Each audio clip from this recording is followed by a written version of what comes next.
I'm gonna be honest with you guys, I get frustrated easily, and if I play a video game where I get repeatedly killed to things that I can easily avoid, I get even more frustrated. And this update has nearly pushed me to the edge in Ready or Not, because in the past we've had to deal with spin botting AI, and now we have AI that can use their surroundings to straight up ambush you. But nonetheless, it's great to see Ready or Not being updated and moving in a more realistic and darker direction, and we're gonna be covering what you guys can look forward to over the next week or two before the update drops. Now, I want to start off with the thing that had the biggest impact on me, and that is the Valley of the Dolls map, because quite frankly, the stuff that I saw in this level made me sick. But as an introduction, you have a search warrant for a man who is in the adult entertainment industry. Now, he is doing pretty well off for himself, but it turns out our friend here is earning a little extra cash on the side, and thanks to the development of new world building in this game, we find out on a different level, the new level called Agency, that he is actually responsible for profiting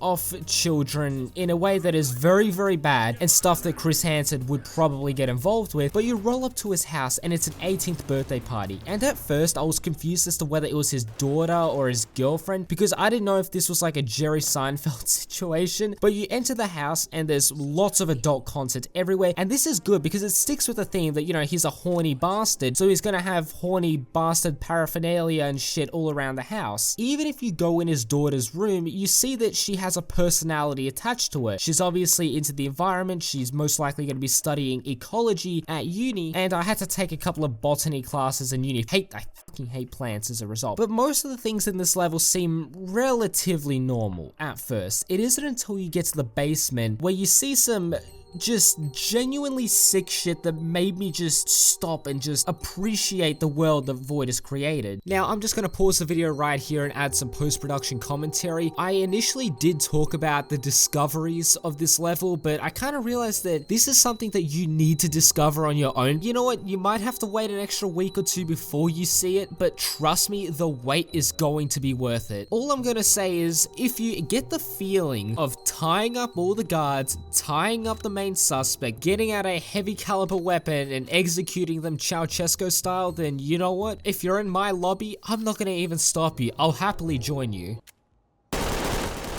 And I thank Void for showing this stuff, because it genuinely does happen in real life. And to top it off, they didn't make the suspect hostile, they made him a civilian, meaning you have to arrest him to pass the mission, because a lot of people will get the feeling to, you know, just want to blow his brains out. Like, I wanted to shoot every single fucking person in this house, excluding some of the workers, but you can't do that to the prime suspect. But this made me realize that police officers encounter this stuff. They have to act cool and professional when dealing with this stuff and abide by the law. But moving on to the club level, for the veteran SWAT gamers, you know about the A-Bomb nightclub and how horrific it is just walking around, seeing bodies everywhere, hearing people moan, blood splatter everywhere. In this game, it is significantly more harrowing. For context, the US bombs a village in North Yemen, and a group of armed assailants retaliate by attacking a club. The reason why it's so terrifying is because you see bodies everywhere. You see a trail of carnage that has been inflicted, and you see bodies just huddled around exit points, people who were once dancing, now lifeless on the dance floor. To add on to this, there are phones scattered around the map and even on dead bodies, and they're ringing. And the reason why this is scary is because if you've seen survivors of these kinds of events, you'll know that their family members might have tried to ring them up, they wouldn't answer, and the family member thought that they were dead. I like this because it gives the bodies more depth, as if they're real people in this real world. But a cool thing is the assailants speak Arabic, they've got Arabic writing on their uniforms, and they've also strapped explosives onto civilians and even onto themselves, which can be detonated. But the club itself looks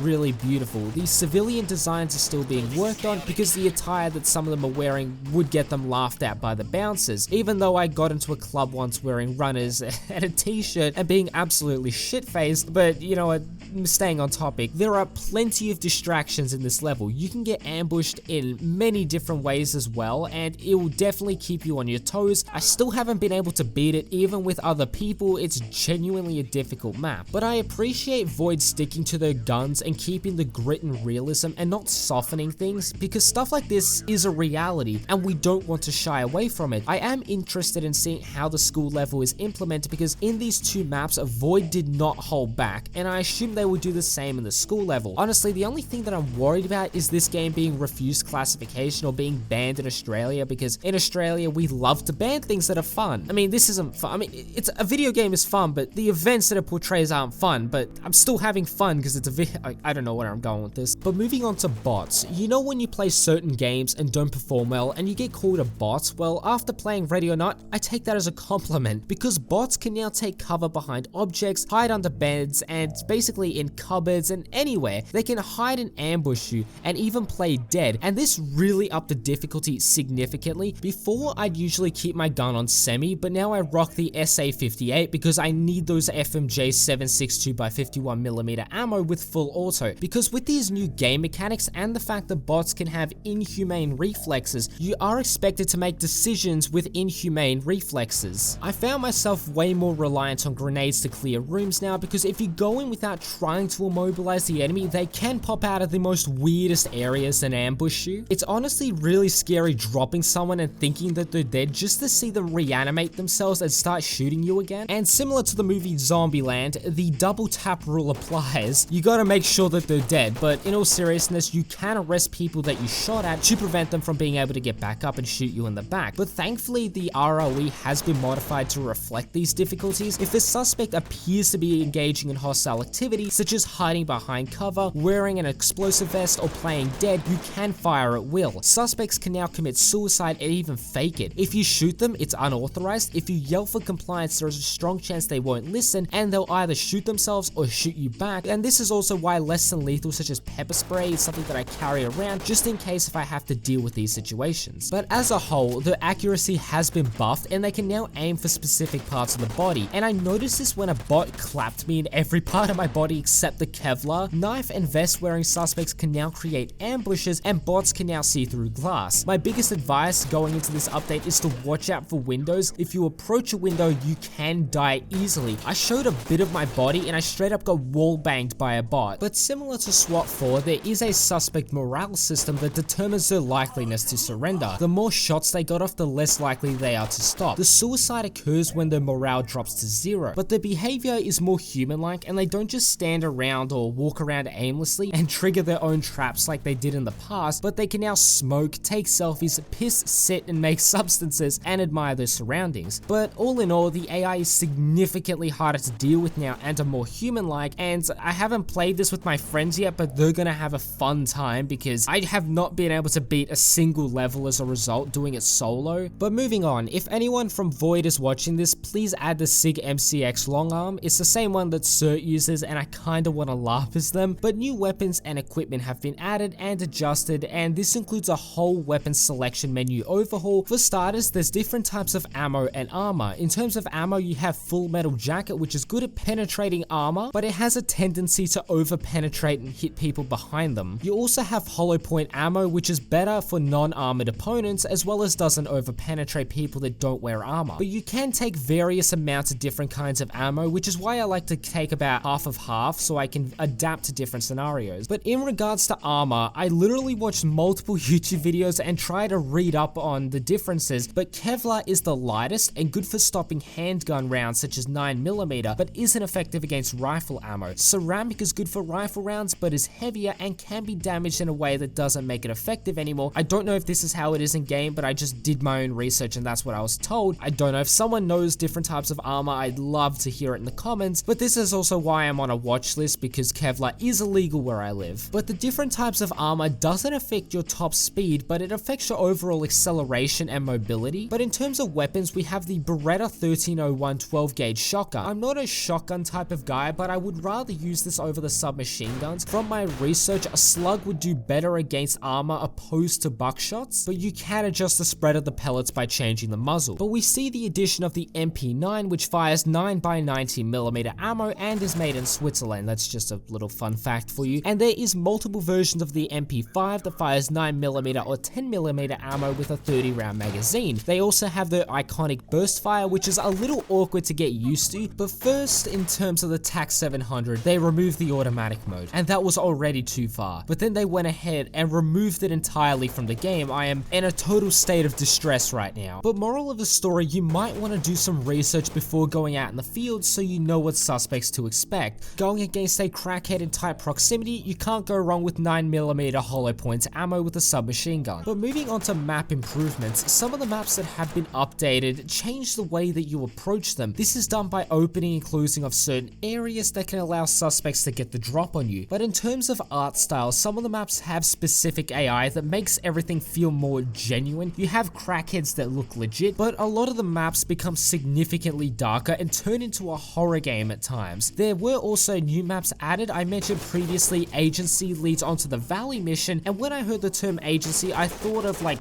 FBI or CIA, when in reality it's literally Bang Bros. And what's even scarier is the fact that the business interacts with children. There is a hospital level, and you have missions out in the woods where you have to arrest some guy that's lost the plot, and honestly it made me feel like I was playing a game of Slender Man.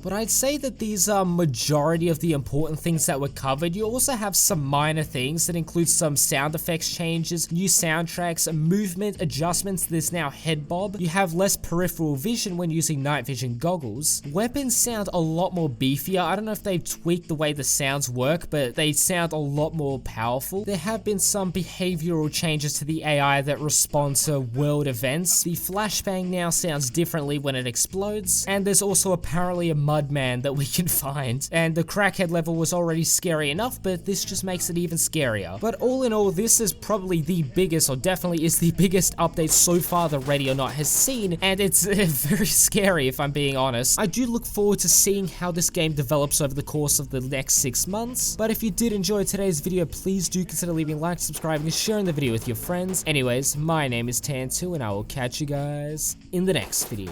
Peace.